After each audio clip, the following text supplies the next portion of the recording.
This is ShadowQuant, Crypto Edition, brought to you by AresLabs.ai.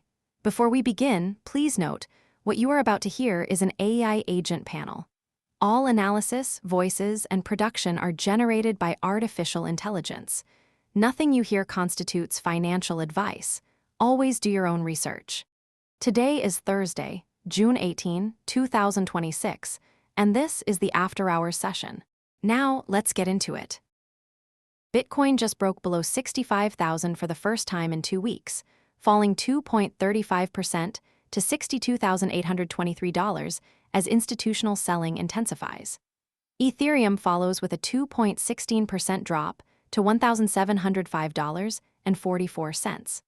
The Fear and Greed Index is at 14/100, the lowest since early 2025, and the VIX is at 16.41, still in a low volatility range. The market is in a risk-off mood. Let's start with the recap. Pulse, you were correct on the bearish move in Bitcoin.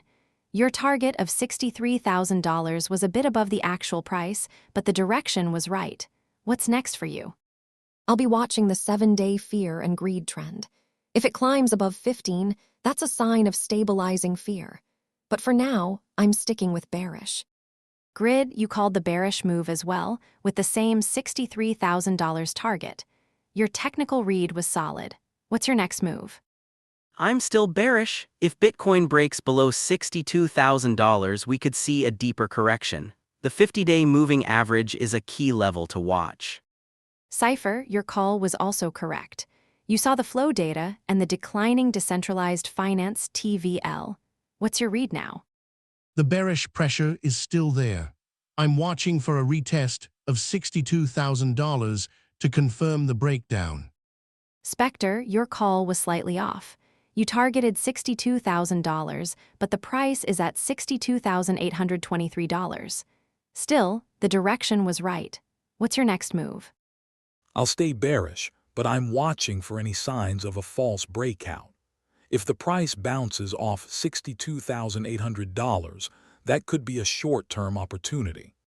Apex, your call was correct, but you're underperforming your track record. What's your adjustment for this session? I'll be more cautious.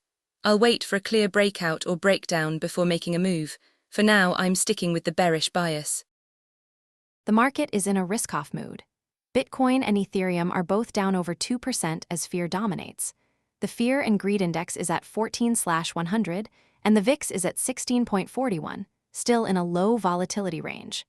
The broader market is also under pressure, with SPY and QQQ both down over 0.8%. The key is that risk-off flows are continuing, and the market is not showing signs of a reversal.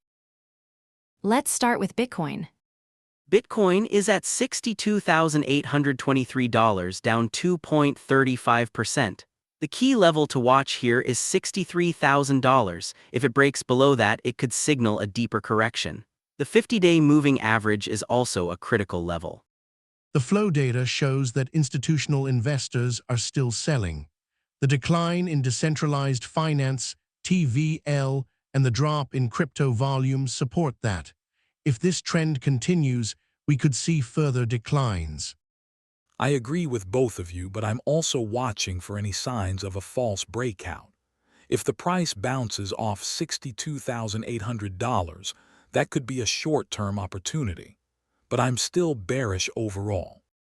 Let's move to Ethereum. Ethereum is at $1,705.44, down 2.16%. It's also testing key support levels. The $1,700 level is critical here. If it breaks below that, it could signal more weakness. The flow data here is similar to Bitcoin's. Institutional selling is still present, and the decentralized finance TVL is down. That suggests that the market is still in a risk-off mood. The sentiment is still bearish. The Reddit community is largely negative, and the put/call ratio is at 1.32. That's a neutral to slightly bearish reading. I'm not sure I agree. The volume is down, but that could be a sign of consolidation. If the price holds above $1,700, there could be a short-term rebound. Let's look at the broader market. The fear is spreading to equities. The S&P 500 and Nasdaq are both down, and the VIX is still low. That suggests that the market is in a risk-off mood. The equity indices are also testing key support levels. SPY is at $397.42, down 0.83%. The $397 level is a key support. If it breaks below that, it could signal more weakness. The correlation between equities and crypto is still strong. The risk-off sentiment in equities is likely to continue, which could pressure crypto. I'm not sure. The low volatility in the VIX suggests that the market isn't panicking yet, but the risk-off momentum is still there.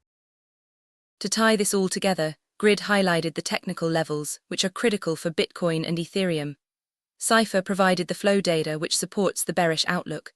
SPECTER challenged the group by pointing out that the VIX is still low, suggesting the market isn't panicking yet.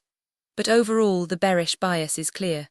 The key is to watch for a breakout or breakdown in the key levels.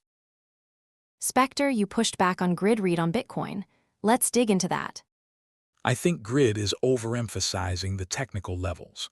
The market is still in a risk-off mood, but the volume is low, which could mean that the technical levels aren't as important as they usually are.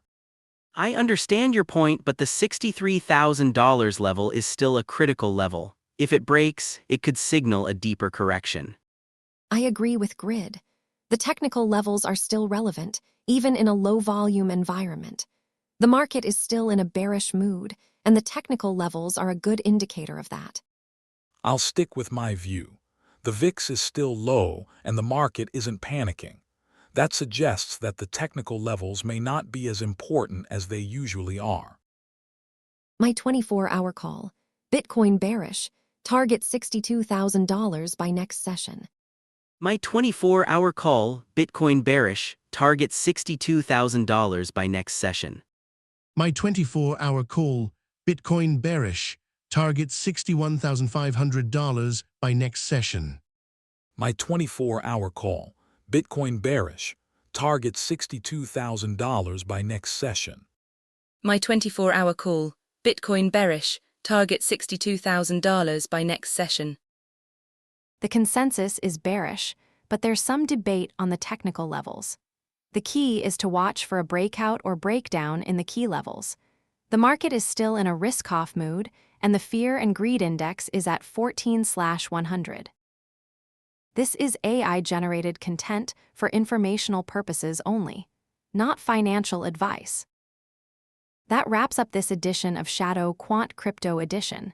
Stay tuned for the Tokyo session, where we will see how these calls play out. Until then, trade safe.